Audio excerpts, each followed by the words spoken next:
Hello, welcome everyone. Thank you for joining us today for this webinar, this Lightcast webinar. We're delighted to have you, and I'm really delighted to be with share this stage with our partners at the Greater Fargo Moorhead EDC. We're going to introduce them in just a second. Folks are filtering in right now as we're getting started here, but we're going to kick it off with some intros and some housekeeping notes first and foremost.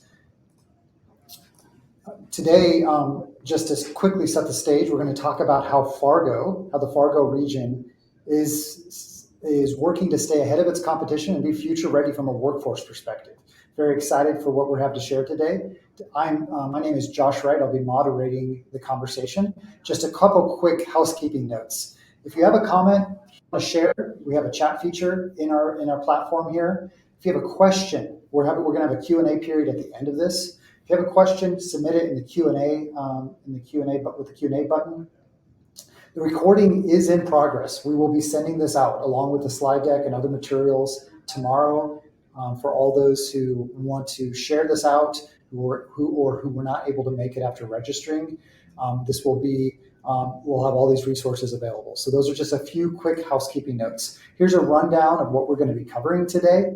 We're going to be talking about the Fargo Moorhead story, how it's evolved, where it's come, how well it's doing from a workforce perspective, and some of its challenges. We're going to talk about a workforce summit, a regional data and analytics workforce summit that Lightcast and Fargo Moorhead EDC partnered on in June, and how that summit was set up and why it took place and what's coming after all of that, so that Fargo can stay future ready as well. And then we're going to end the conversation with where Fargo is going from here to keep its edge, to stay ahead of its competition in this fierce battle for talent. So really excited for this conversation. We'll also, again, have a Q&A, as I mentioned. As we get started, we're going to have a couple just engagement touch points here, but for all of you in the audience, we're going to do a quick round of introductions here. But as we do that, first poll question here is, how confident are you in your current workforce data when making strategy decisions? And specifically, even if you want to answer like, how confident are you in where your talent strategy is as a region, as an organization? We have a mix of folks here from economic development, workforce development, higher education, and private businesses as well, nonprofits. We're again really excited to be having this conversation, and we want to get a sense for how confident you are in where you are with your data, or where you're at with your workforce strategy. So we're going to be launching that poll as we talk through today's objectives and introductions. So the goal of this webinar, as I mentioned, is to share the story of what Fargo Moorhead is doing, the success it's seeing, where it's going, and how Lightcast insights are helping power that story, but also this regional collaborations, this event, the summit that was put on, and what else is Fargo's doing to solve some of these workforce challenges. So you're going to learn how Lightcast and its partners, how Greater Fargo Moorhead EDC and its partners started with data as a baseline,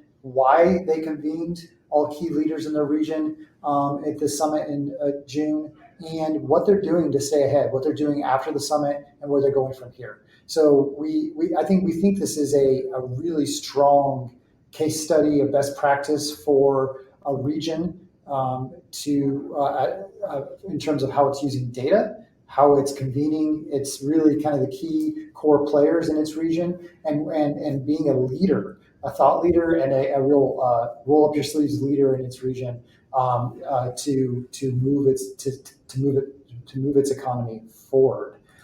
Today's speakers on the Lightcast side, again, my name is Josh Wright. I'm head of growth on our public sector team. I'm joined today by Ashley Peterson, senior consultant on our public sector and education team. Ashley and I were privileged to be on the ground in Fargo a few months ago, and so we're going to color in some of those thoughts since we were there. And I'm joined as well by Joe Raso and Sammy Rowe from the Fargo team, and I'm going to let them introduce themselves right now. So, and while we do that, right before Joe, you get a sense. We just popped up on the screen the results of this first poll. So, how confident are folks?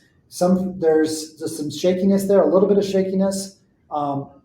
There's a quarter of folks who are rock solid, trusting where they're at, and there's that really good section of like useful where we're at, but definitely in the mode of wanting to improve. So that's just a quick view of the poll. And with that, I'm going to hand it over to Joe and Sammy to introduce themselves.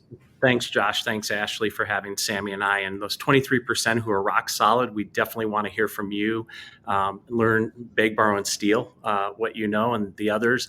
Hopefully after this webinar, if there's questions you have following, we'd love to connect with you and share more details of what we're doing. But I'm Joe Raso. I'm president and CEO of the Greater Fargo Moorhead EDC. I've had the pleasure of doing work in economic development for 33 years in Iowa, Colorado, and now here in North Dakota and Minnesota in the Greater Fargo Moorhead region.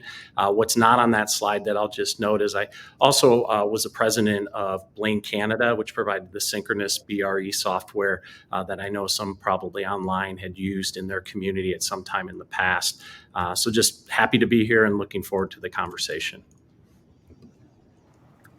Hi, everyone. I'm Sammy Rowe, Senior Vice President of Business Intelligence at the Greater Fargo Moorhead EDC. I get to be a self-proclaimed data nerd and hopefully feel like I'm in really good company. And for those of you that aren't as familiar or as confident in your workforce data, I'm excited to share the profiles that Ashley and I collaborated with later on. Awesome. Great. Joe, Sammy, great to have you. Thank you so much. And Joe as well. We're, again, really honored to have you with us on this webinar and for you to share your insights with the audience. Just a quick word on Lightcast if you're not familiar. Lightcast is a leading labor market analytics firm. We pioneered the whole category of labor market intelligence over 20 years ago to help companies, educators, and governments make strategic decisions about their people, whether it's their residents, their workers, their students. Putting all of those pieces together in the workforce ecosystem, Lightcast plays a key role in that. Honored to work with over 1,000 educational institutions and over nearly 800 government organizations at this point, and many of the Fortune 100 and Fortune 500. We don't take that lightly with everyone we've worked with over the years and continue to work with to this day. And that includes the Fargo Moorhead team that we're going to be talking to today. So with that, just quick introduction out of the way. And talking through today's objectives, the first part of our core part of our agenda is just sharing a brief overview of the Fargo Moorhead story. And for that, I'm going to hand it to Joe. Yeah, thanks, Josh. You know, I moved here 7 years ago this summer from Colorado Springs, running their chamber in EDC, and one of the things that I didn't know about the Fargo Moorhead region, I'll just share a few of those highlights. First and foremost, you know, we are right on the border of both Minnesota and North Dakota. We sit at the middle of the population of MSAs in our country, like 192nd largest MSA, just shy of 270,000 people.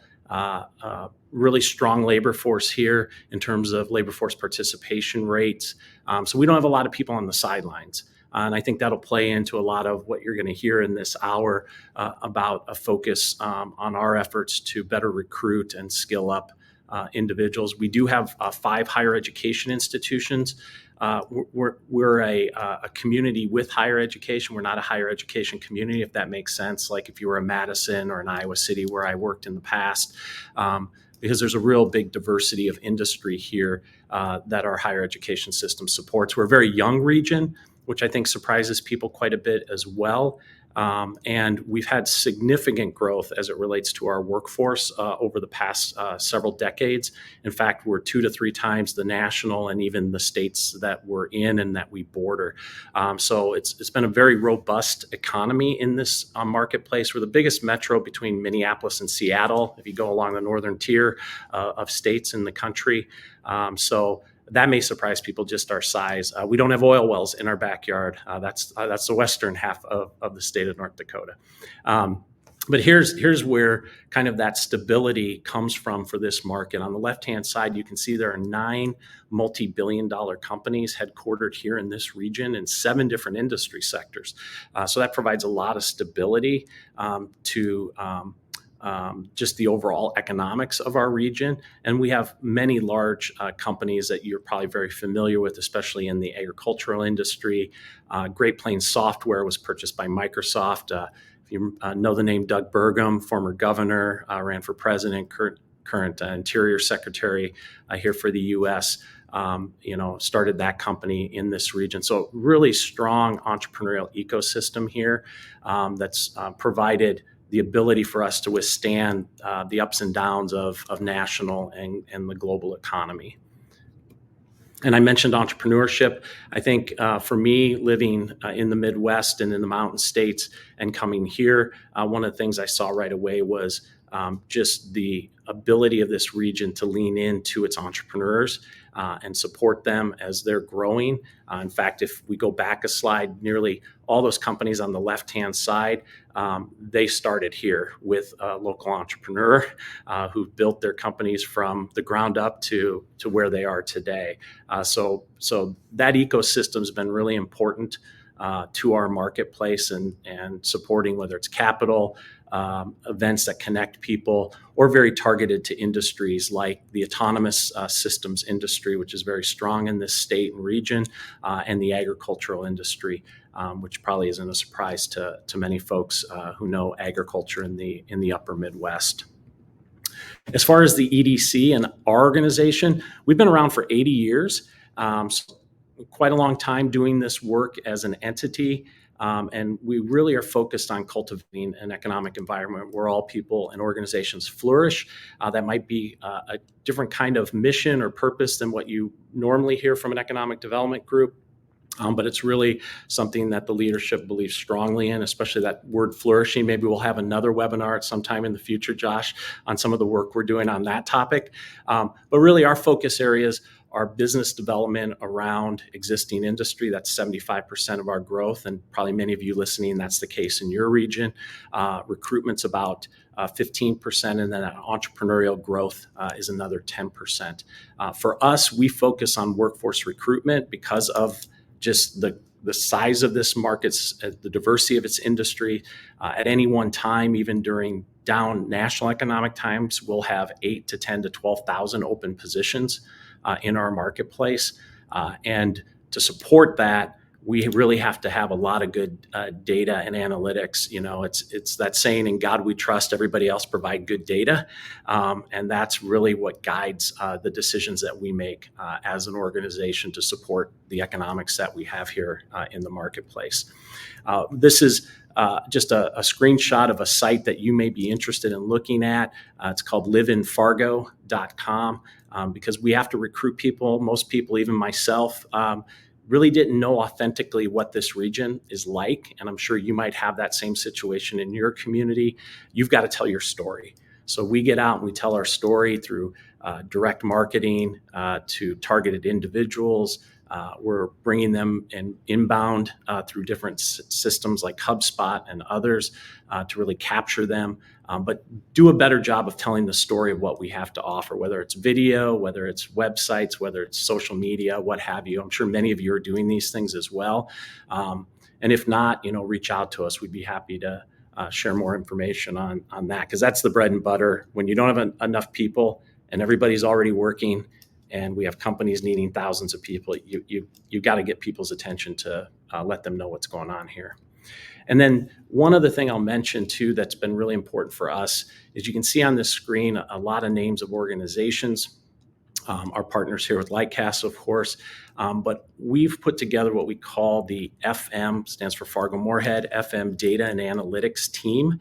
And this is really made up of individuals and organizations, both at the local, regional, state, and even national level, who we try to bring together and look at the data, whether they have primary data, secondary data, information that we can compile to support the decision-making that we do. And we do our own primary data with our own system for how we collect information from our primary sector companies.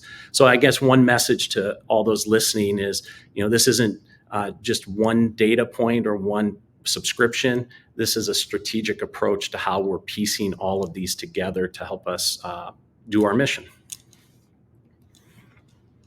I'll turn over to you, Josh, because you and Ashley came in early June to our summit, and really knocked it out of the park. Absolutely. Thank you. And I appreciate that quick summary of the Fargo Moorhead story. And just to build off of that data foundation that you all have structured with your FM data and analytics group, I would say what you all are doing is a great real world example of what we preach at Lightcast, and that is triangulating data sources. This is a moment right now where a lot of people are wondering what's going on with BLS. What do we do here? Should we be relying on this data source versus this one?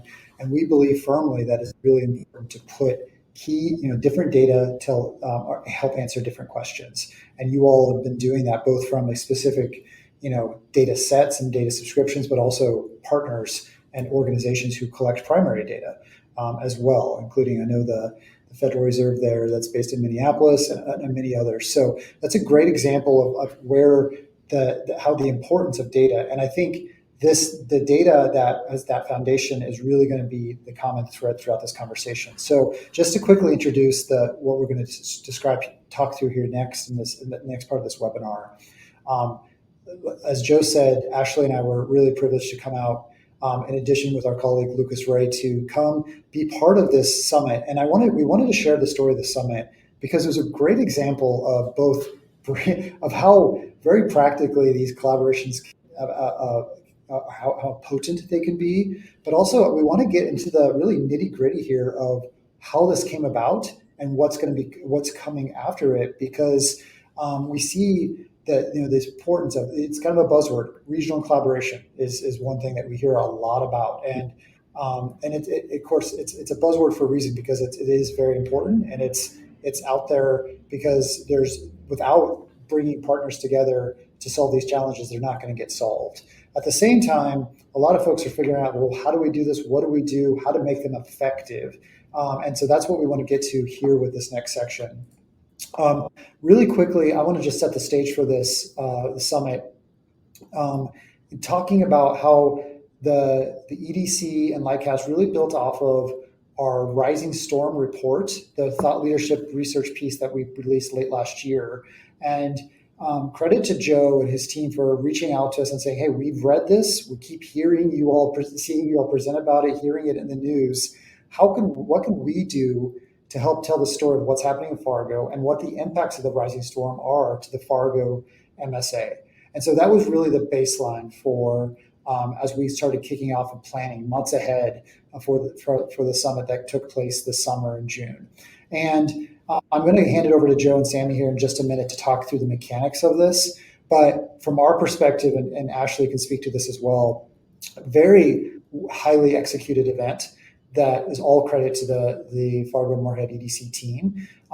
They have a great set of partners, from facilitators to marketing and video staff to event staff, that was hosted at the Microsoft campus in Fargo. We're just putting everything together in a really, really professional, seamless way. And we also got a real sense for how tight knit the Fargo community is, how people care, how much they care about the success of this community. So lots of things were discussed. We're going to unpack it here, but I just wanted to set that stage. And if you're not, really quickly, if you're not familiar with the Rising Storm report, here's a QR code where you can download this free report.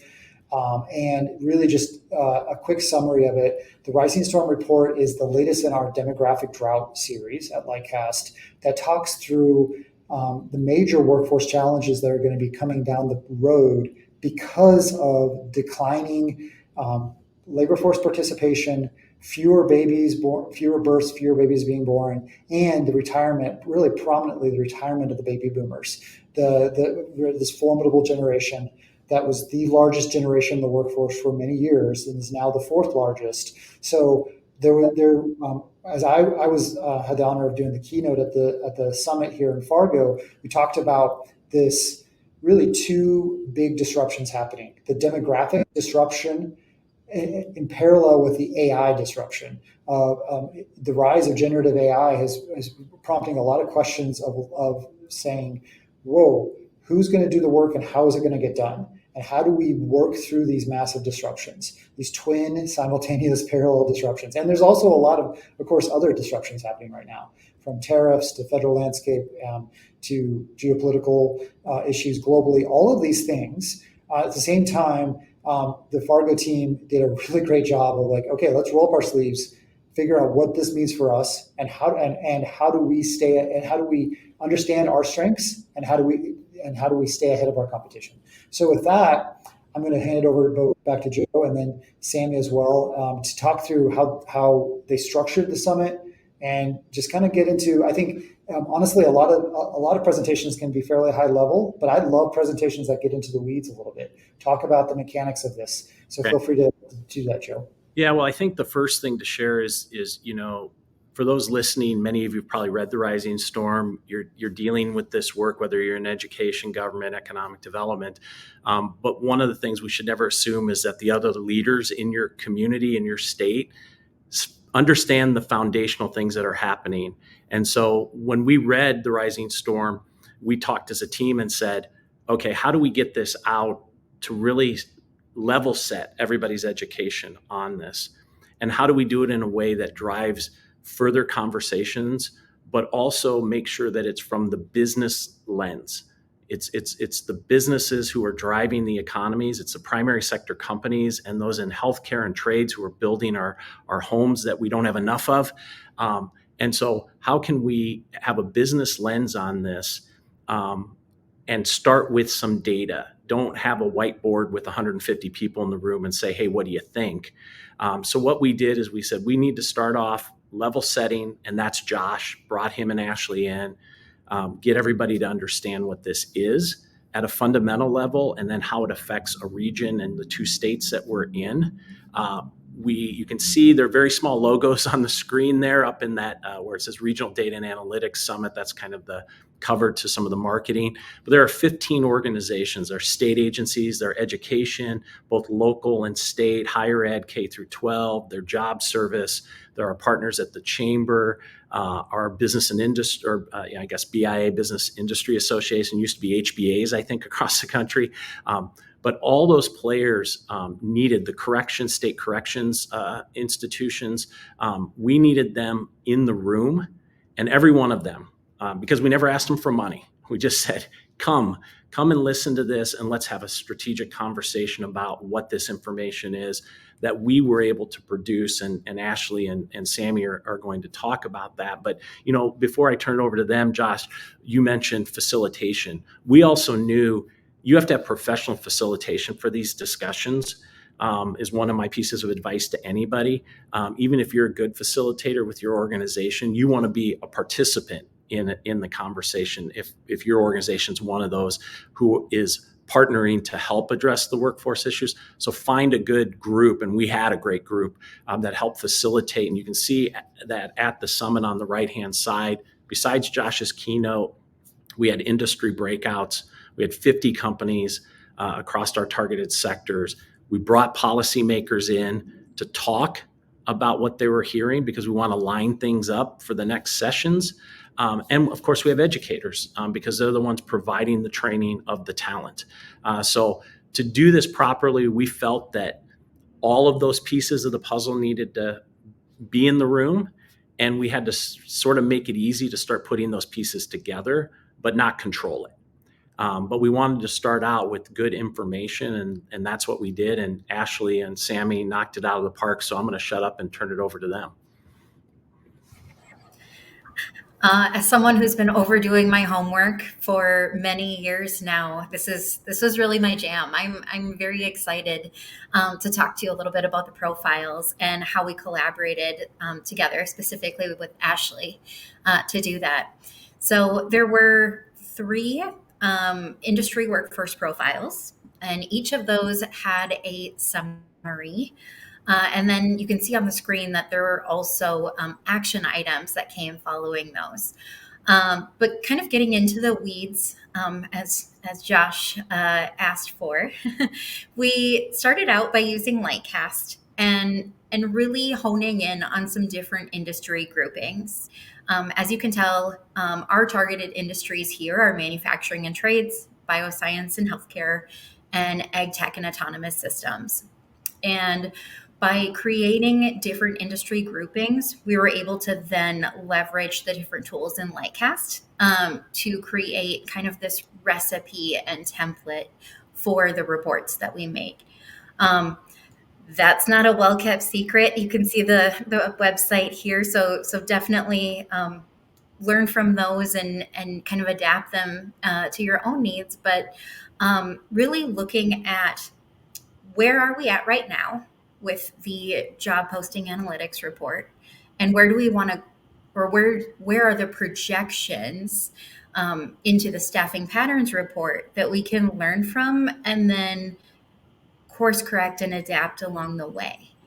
I would say that Ashley was very key in helping us dig into things like career pathways and really honing in on our target occupations for each of these different industries. And Ashley, I'll kick it over to you to kind of talk a little bit more about the partnership as well. Yeah, thanks, Sammy. Like Joe said, I think the industry profiles were a great point to like level set everyone and kind of get a baseline understanding of the data for all of your stakeholders who may be looking at bits and pieces of the data, but might not have the whole picture. So I think it allowed the conversation to be more around solutions and strategies versus kind of rehashing the issues and challenges. I think that profiles had a lot of great data about kind of the occupations and skills that are most in demand.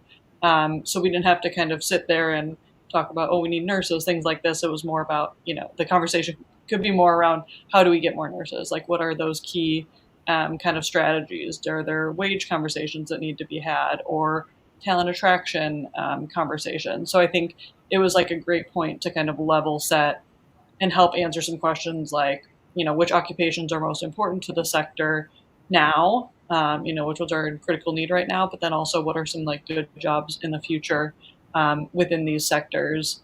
And then we started talking about kind of the career pathways as well, which I think will lead to additional conversations. Ashley, if I could add too, when these were presented during this summit, these were 90-minute sessions, and industry people, along with education, along with government, elected officials, and other partners were in each of the rooms to make sure that the conversation could come from these profiles, right? So like you said, it wasn't, let's all just talk about what we think the concerns are. No, the research is if it's not completely done, it's in a good place to then drive a more meaningful conversation, but to make sure that those partners were in the room that were germane to each one of these industry sectors. And we had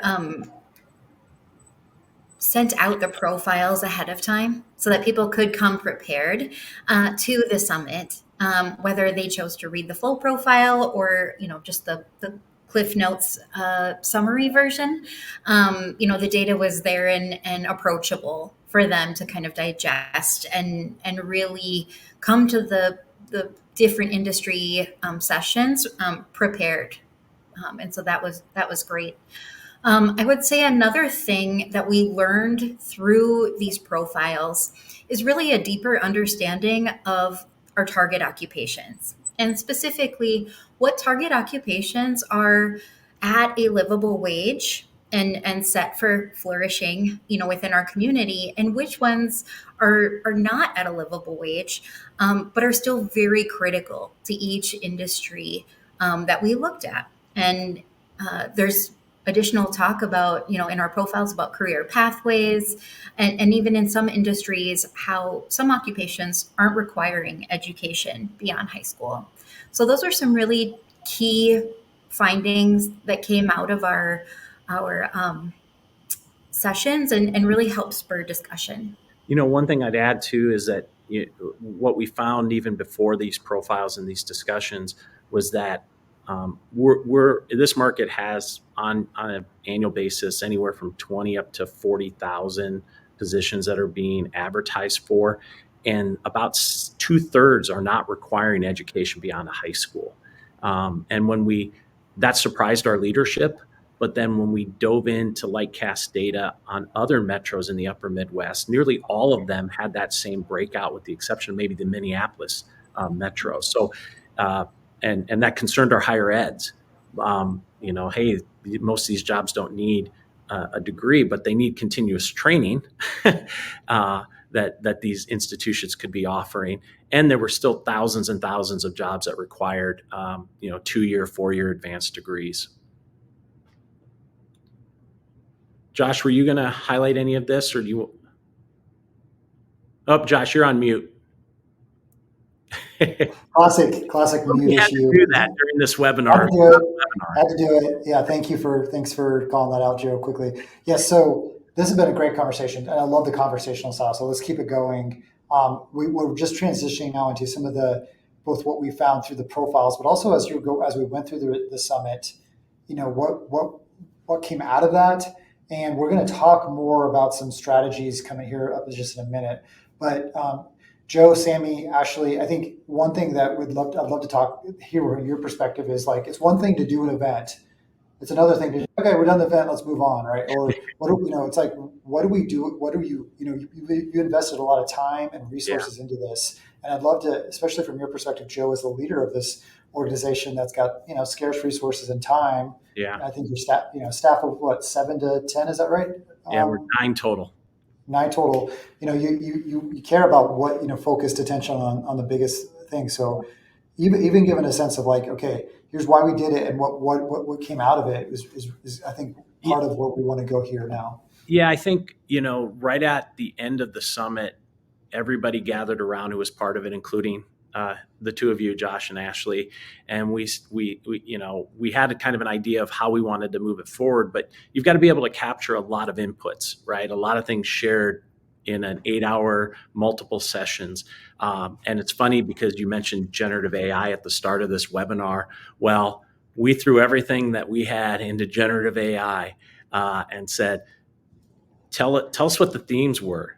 Now you got to have the human in the loop, but it really helped us to, and Sammy did that work along with another staff member, Chelsea, on our team, that really helped us very quickly be able to summarize and provide a meaningful follow-up, which we sent out within a few weeks.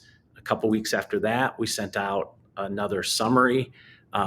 Next week, we'll send out a report on the technology sector. So I guess part of my answer to your question, Josh, is you've got to follow this up with what the learning was, but not even just that, but then how do we take that learning and take it to meaningful action, meaningful conversations with the right organizations that should be at the table for those conversations. And so, again, it's this constant, here's today's world, and here's what we learned, and how do we then summarize that in a way that people can absorb it and then act upon it. So that's been critical. It's not just a sage on the stage like you were a great one. It's what do you do with it? Absolutely. And as we go through some of these results and goals that came out of this, just click into this next slide, Joe and Sammy. I think a big word that was talked about and is talked about in a lot of regions is alignment. Yeah. If we're not aligned, and Ashley did a great job in the interview and other just kind of coloring around this. There's a lot of resources we're setting here, and I just want to say before I forget, I've spoken at a lot of events, been at a lot of events, and the Fargo Moorhead team, credit to Joe for putting the time and energy with his team to for us to do a sit down interview, blog posts, summaries, findings, all of learnings, PDF, all of these things that came out of this. You all have put a ton of work and time and energy into this. And one of the things that has been common through that is this emphasizing this alignment piece as you look at workforce recruitment. So could you speak to that just briefly?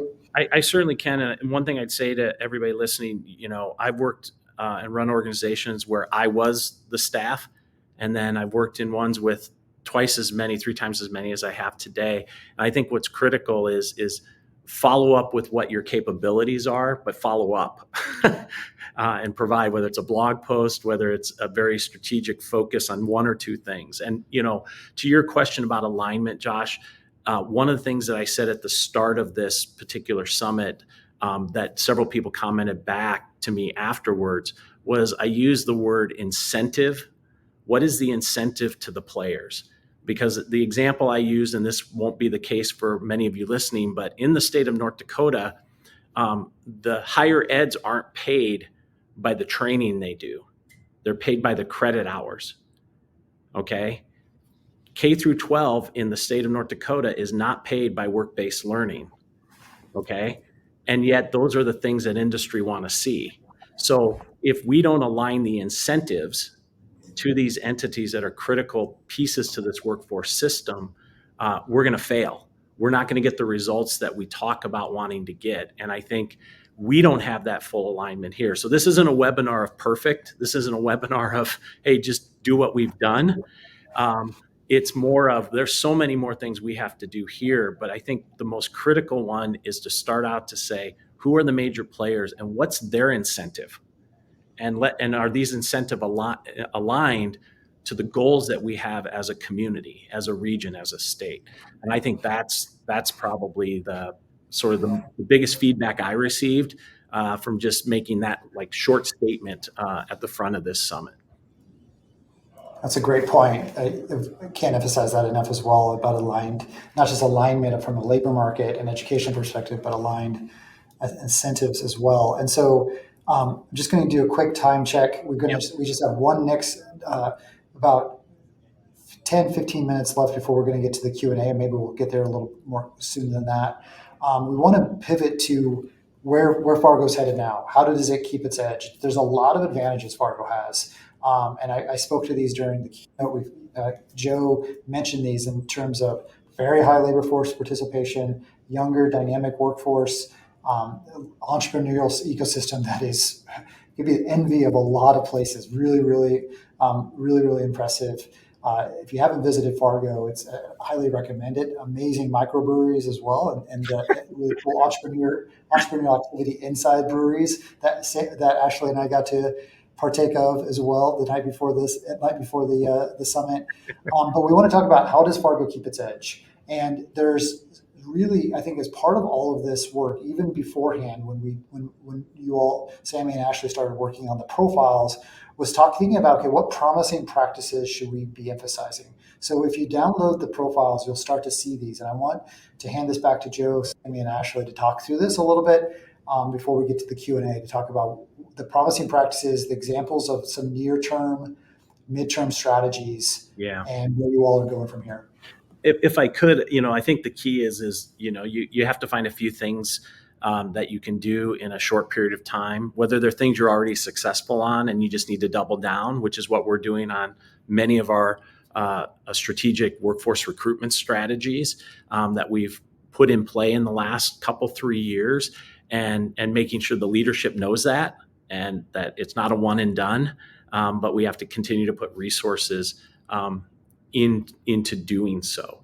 And then thinking about, we have listed on this slide a list of 4 probably bullet points of different things that need to be done or are being done as promising practices. And I'll say this, we might be doing 1 or 2 of them as an economic development group. We have lots of partners who are doing exposure and experiences that we may not be leading, right? Or accelerated credentialing. We don't do that. That's being done by our higher eds and other, private and nonprofit organizations. But having a place to continue that dialogue and knowing that you're going to be called to the table and asked, where are we with that? That's kind of important. Putting X's on backs to get stuff done, it's important. So I don't know if Ashley or Sammy, you'd have anything to share about some of these promising practices, or Lightcast obviously has a great skills-based hiring toolkit. I think I would say just take a look at the profiles, take a look at the summaries, and Joe and I, as well as the Lightcast team, are happy to talk about those other things as well. Ashley, anything?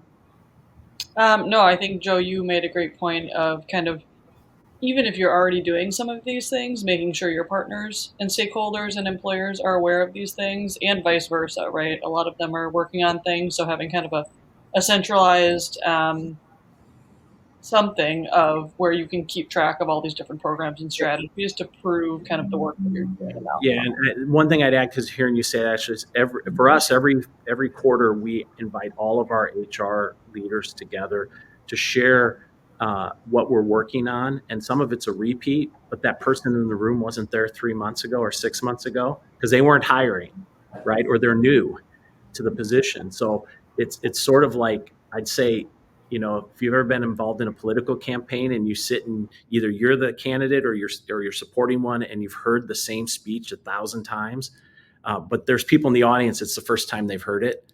And I think that's just what you got to do. You just got to keep sharing, even if for you it's like, how many times do I have to say this? Yeah, it is. absolutely. Hoping now as we get close out here, we can talk through some of the strategies that are you've already started on either now or planning to start on. Joe and Sammy, if you could just talk about what's come out of the summit and how that kind of crystallized some of these, or what you already were working on that you just wanted to double down on as well. Well, there's two, the near term is really important. We work with a number of partners who we support and our chamber supports, whether it's work-based learning, that they're out there getting companies to connect to the students and give them, if you don't have if you have to have exposure, if you don't have experience, then you've lost that connection. So how do you get a student exposed, whether it's a college student? We put on a bioscience summit each year, and we invite high school students to get introduced to bioscience companies, but the institutions locally that they can further their education. And we have all college students that are in the sciences come to our conference for free to be introduced to the bioscience companies that are here. Never make an assumption that even if you've got those companies in your market, that any of these students in higher ed know that they're in your market. They likely don't. We also have what we call a company culture program that we're building. We don't even know if it's going to be successful. I'll tell everybody that right now. But it's helping our companies better network and identify through a survey the culture of their business so that they can help better improve their culture. And we as a market can sell this region as a market that cares about culture because our companies are doing it and they're validating it.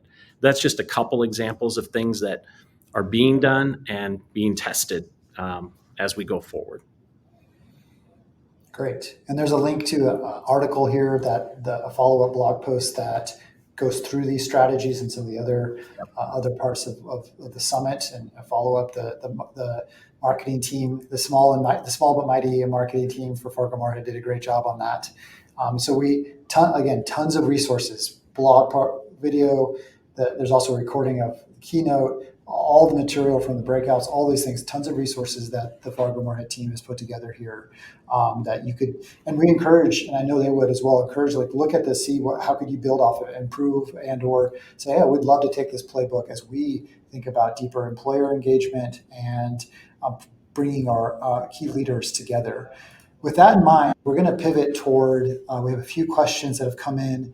And we're going to pivot to, just before that, we're going to open up another live poll. And that is just quickly, there's Joe has talked a lot about workforce recruitment. Another term for that is talent attraction. It's becoming a growing trend as we work with regions across the country. It's as the rising storm points out, there's going to be fewer and fewer workers, and it's going to become the numbers are not adding up. Or as our senior economist and the lead author of the Rising Storm, Ron Hetrick, says, the math isn't mathing. It's not gonna. It's going to become more and more of a challenge, and so it's that much more important to think about what are your talent attraction, talent retention strategies. So, quick poll here is: would you like to see how Lightcast data can help give your region an edge in that? And so, as that poll pops up for you all, and we'll show the results here, or maybe we won't actually in here in a quick second. I want to just do a quick summary as we go into the Q&A. There's a few themes that Joe and Sammy and Ashley have talked about. So as you think about navigating this talent storm, the rising storm, regions, if you're a region, if you're a state, or if you're just another organization, what can you do about it? I really think three fundamental points. It starts with data, it starts with triangulating the right sources, and it also requires, secondly, it requires getting the right players together, identifying those players, getting them together, and doing it, as Joe said, at a regular cadence of being persistent in that. And we're actually going to get to that in the Q&A, one of the questions about how to best do that, Joe. So I'm curious to get your thoughts there. Yeah. It's also critical, just as I wrap up here, it's critical to celebrate successes, what's working, and take a moment. This is a very fast-paced environment: economic development, workforce development, education, very fast-paced development. But what I've learned from Joe and team as I was there, really great team dynamic, that they take a second with their partners or with themselves to celebrate the successes and then course correct when something isn't working. So the Fargo team, just in summary, Joe's already said this, but this is always a work in progress. Fargo team is happy to go deeper with you on what they've learned, and the Lightcast team as well. If we can help support your town initiatives, whether that's coming to be part of an event you want to put together, helping you think about what data to put in an industry profile to help set that foundation, whatever it might be, we'd love to partner with you just to talk, have a conversation. Our email addresses here, as we jump into the Q&A, are down here below each of our names and titles. So feel free to reach out to Joe and Sammy, reach out to Ashley and myself. I'd love to have a conversation. And with that, there's a few questions that have popped up as people signed up for the webinar. If you have a question as well, we have a question box. Feel free to throw it in there. Love to hear from you as well. But Joe, the first question I have for you is, I just teased it a moment ago, and that is, the question is, what strategies are you using to keep employers engaged in meaningful workforce opportunity partnerships? And I will caveat that by saying, when we work with a lot of regions, and one of the concerns is there's a lot of fatigue, a lot of different players talking to their employers. Yeah. And so I think that may be part of this color too, of like what strategies and tactics, and we've already, had this laced throughout the conversation, but anything specific or practical, some advice you'd give for folks? Yeah, our relationship as an organization isn't just a workforce relationship. So this region has about 500 primary sector companies, and we've got really strong relationships with, I'd say, 60+% of them. And so over the time, we've been able to, through a very strategic outreach program, both in person and online, collect data from them, then use that to help with public policy in partnership with our chamber, to work with them on specific needs they have. And really, there is no silver bullet to this. This is just relationships. And those relationships have to be ones that these companies value, right? We're not going in to sell them anything. We're going in there to say, we're a concierge to your needs. And if you have a need that we can't solve, we'll connect you to somebody who can. I'll give you one quick example. So we partner with our chamber on public policy. They're our public policy lead. We go in and we talk to companies, and when they say that something that's public policy related, we say, would you mind if we shared that with the chamber who's leading that? And if they say yes, Sammy has built within our Salesforce system and is continuing to strengthen the ability for us to put that information in. It gets connected right to the person at the chamber. Then they respond, and that data goes into the system, and all this gets aggregated. And now we might have 20 companies saying something that then really becomes a public policy plan. So now, does the chamber have to go out and meet with those same companies?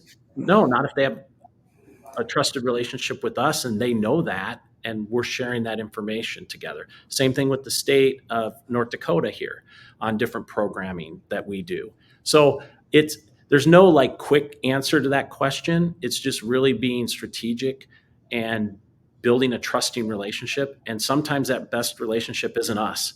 It could be the school district, could be somebody else, right? The key is I say to my boards, in our roles as CEOs, and there's probably CEOs listening here, is you've got your staff, you've got your board, and you have your partners. And you better have great relationships with all three of those groups, especially your partners, because you're not going to be able to do all the work as an organization. You're going to have to divide it up to accomplish it. Absolutely. We had a couple new questions come in, so I want to be mindful of those. And if you have any others, we still have a time to answer maybe one or two more beyond these two that have come in. So first question that Kim asked is, how does your soft landing program, Joe, you mentioned that, work for new arrivals? So how does that work for new arrivals? Is this offered as a service to employers bringing new employees to the region, or open for all newcomers regardless of their employer? Oh, there's several levels of what we would call soft landing. We have an organization here in town called Folkways that creates community-connected events, whether it's a farmer's market or Chris Kindle market or something for a certain ethnic population in our community that can help with the soft landing. We have our chamber, and we've done this in the past, that we have a concierge program. So if somebody's coming in and interviewing, maybe themselves or their family could get a tour of the area, which I think many of you online might do in your own communities. It just really varies on what that need is. And again, I think I just listed two other organizations that aren't us who are doing that work. And I think that's what is really important. The biggest message I can share with most people is know what you do and stay in your lane and do it well, and connect with those where that Venn diagram connects. We do the data, a lot of the data for our region, and gather people, but we're not the only data geeks, thank God, out there. But people depend on us more for that than they might depend on some other partners. Sure, absolutely. Next question is, and this one is maybe more tailored to you, Sammy, since you're the head of research and intelligence. Are there any specific industries that you have struggled to communicate labor market information with? How do you overcome them? How do you overcome those? And is there a rural, urban, or suburban divide? And perhaps maybe with that data and or inside your region as well? Yeah, we are really lucky in that we have such defined targeted industries. But one area where I feel like maybe we would have a challenge is where we have emerging industries, and the data quite hasn't caught up yet. For example, you'll notice that we don't have a profile on one of our newest industries, which is extreme weather. And that is a kind of a conglomeration of different industries that are coming together to take advantage of kind of the unique climate that Fargo has, where we're in very, very hot in the summer, but also kind of chilly in the winter. Just to say it mildly. I don't want to mess up our recruitment efforts here on today's call. It's just mildly chilly. But this extreme weather gives us this great ability to think about, different coatings and automations and those different kinds of things. But we don't necessarily have a whole data set built out for extreme weather. And so just kind of understanding that, this data is a work in progress, and we're kind of learning as we go. And if I could say quick, it's extreme weather technologies. So it's companies who produce goods and certain materials and other things that will serve extreme weather environments. Yeah. Thank you, Joe. Sure. Absolutely. It's a great point on emerging industries.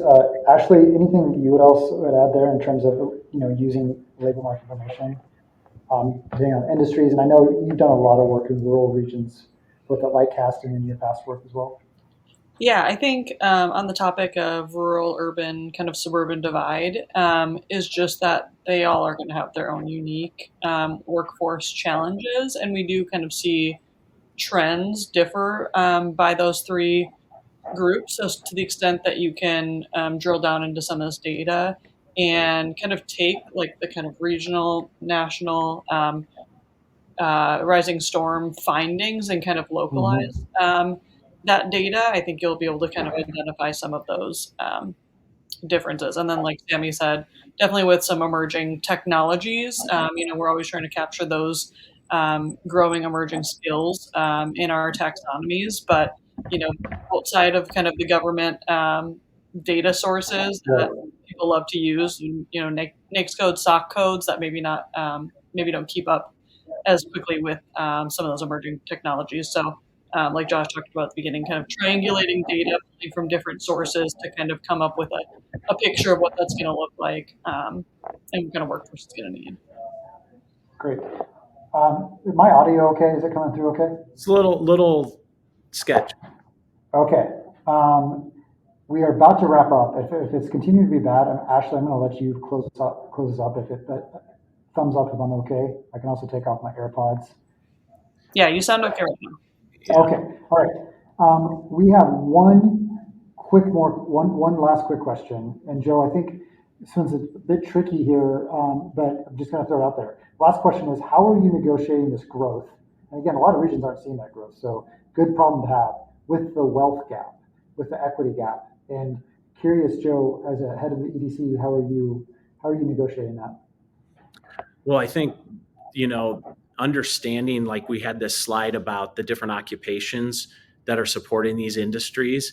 And I think it's really important for every community to understand what livable wages are in your marketplace, and where there are gaps, to make sure that the community knows that, the leadership knows that, so that individuals who are looking to upskill, we have our chamber here has a Good Jobs Challenge grant that can upskill people into different levels of employment. I think over time, this is just Joe speaking here. I think a lot of the occupations that we're seeing at lower wages, especially in the service sector, we're seeing more automation taking those positions. So how are we then upskilling the people who are in those positions, as a system, so that people aren't falling through the cracks? Again, I think most of my career, 30 some years, I think I've always been successful when you bring good data to the conversation to then guide the answers. And sometimes the answers are hard to come by, but at least you're doing it based on some facts. And I don't know if that answers your question. Yeah, that's perfect. Perfect. Okay. That's a great answer. Thank you so much, Joe. And thank you, Joe and Sammy. You are awesome. This was a fantastic webinar. Really appreciate it. Just as to close, here are a few links or QR codes around the rising storm, a couple other reports around AI. We mentioned AI and skills, 2 other reports. And then we have our 10th anniversary talent attraction scorecard coming up here in just a couple weeks. That link will give you a sign up to be able to sign up and get access to that as well. And with that, I want to say thank you for joining us. We will share the recording and the slide deck with you all. And I also want to give special thanks to Joe and Sammy and Ashley for having a great conversation here on how Fargo is developing a future-ready workforce. A lot to learn from this awesome team that we just were able to speak with. So thank you, Joe. Thank you, Sammy. Thank you. I hope everyone has a great day.